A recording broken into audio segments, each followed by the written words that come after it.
High, আমি Nahid. C programming টিউটোরিয়ালের তৃতীয় পর্বে আপনাদের স্বাগতম। আজকে আমরা প্রোগ্রামিংয়ের অপারেটরগুলো সম্পর্কে পরিচিত হব। প্রথমে আমরা একটা নতুন ফাইল নিব। এটাকে আমরা প্রথমে সেভ করে নিই।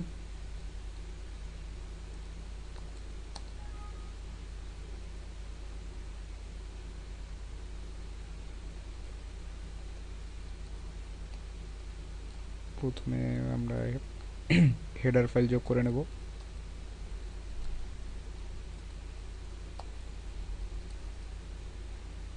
এরপর মেইন ফাংশন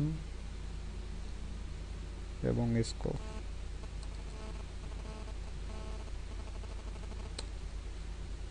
আমরা গত টিউটোরিয়ালে ভেরিয়েবল এবং ডাটা টাইপ সম্পর্কে জেনেছি। আজ আমরা ভেরিয়েবল এবং ডাটা টাইপ ইউজ করে অপারেটর ইউজ করে দেখব। প্রথমে আমরা তিনটি ভেরিয়েবল নিলাম। ইন্টিজার টাইপের variable, integer A B C. Suppose আমরা মান ইনপুট নেওয়া জানি। আমরা কিবোর্ড থেকে এ এবং বি এর মান ইনপুট নেব। দুটো মান ইনপুট নেওয়ার জন্য, দুটো ইন্টিজার মান ইনপুট নেওয়ার জন্য দুটো পার্সেন্টেজ অফ ডি আমরা ইউজ করলাম। এবং প্রথম যেটার মান ইনপুট নেব সেটা হচ্ছে এ এর মান, এবং দ্বিতীয় মানটি হবে হচ্ছে বি এর মান। এর দুটো মান যখন কিবোর্ড থেকে ইনপুট নেওয়া হবে তখন সি ভেরিয়েবলের ভিতরে এ এবং বি এর মানকে আমরা প্লাস অপারেটরের মাধ্যমে যোগ করব, এবং যোগ করার পর এ এবং বি এর যে মান দুটো যোগ করার পর ইকুয়াল ইকুয়াল চিহ্নের মাধ্যমে সি এর ভিতরে অ্যাসাইন করবে। সি ভেরিয়েবল সি বক্সের ভিতরে অ্যাসাইন করবে, এবং এটাকে যদি আমরা প্রিন্টএফ দিই পার্সেন্টেজ অফ ডি, যেহেতু আমরা সি এর মান প্রিন্টএফ দিতে যাচ্ছি, সি এর মান প্রিন্টএফ দিতে যাচ্ছি, সো সি হচ্ছে ইন্টিজার টাইপের একটা variable, percentage of D comma C. এই কারণে আমরা পার্সেন্টেজ অফ ডি এখানে ইউজ করছি। এভাবে আমরা ভেরিয়েবলকে ডিক্লেয়ার করতে পারি এক লাইনে। আসুন প্রোগ্রামটা আমরা রান করে দেখি। দুটো মান ইনপুট নিতে বলতেছে, সাপোজ 5 এবং আমরা 4 যদি ইনপুট নিই তাহলে 5 এবং 4-এর যোগফল হবে হচ্ছে 9। আমি ইন্টার চাপার পর আপনারা দেখতে পারবেন সেই রেজাল্ট।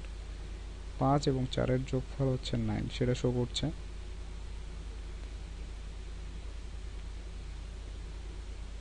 আমি এটাকে যদি এভাবে রেখি, the result is equals to percentage of d, অর্থাৎ সি এর মানটা এই জায়গায় শো করবে।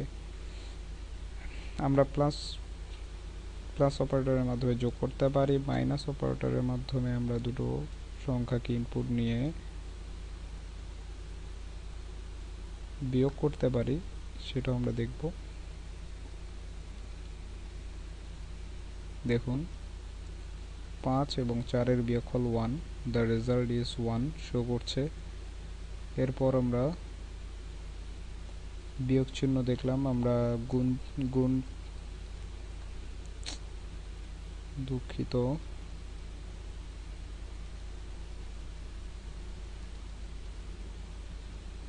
এরপর আমরা গুণ চিহ্ন সম্পর্কে গুণ চিহ্নের ইউজটি দেখব।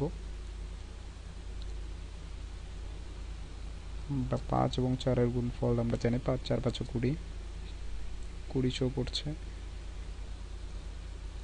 তো আমরা ডিভিশন দেওয়ার জন্য আমরা ব্যাকস্ল্যাশ ইউজ করি। দেখুন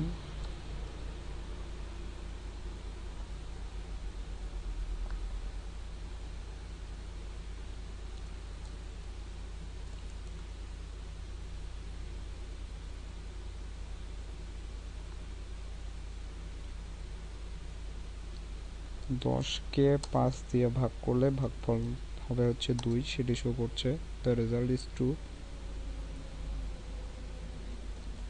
এরপর আমরা যদি রিমাইন্ডার ইউজ করি, অর্থাৎ রিমাইন্ডার মানে হচ্ছে ভাগশেষ। তো 3কে 2 দিয়ে ভাগ করলে ভাগশেষ থাকবে হচ্ছে 1। সো 3/2 ভাগশেষ আমরা শো করছি এখানে, দ্য রেজাল্ট ইজ 1। তো এইভাবে আমরা অপারেটর ইউজগুলো দেখলাম। নেক্সট টিউটোরিয়ালে আমরা আরও বিস্তারিত জানতে পারবো। ধন্যবাদ।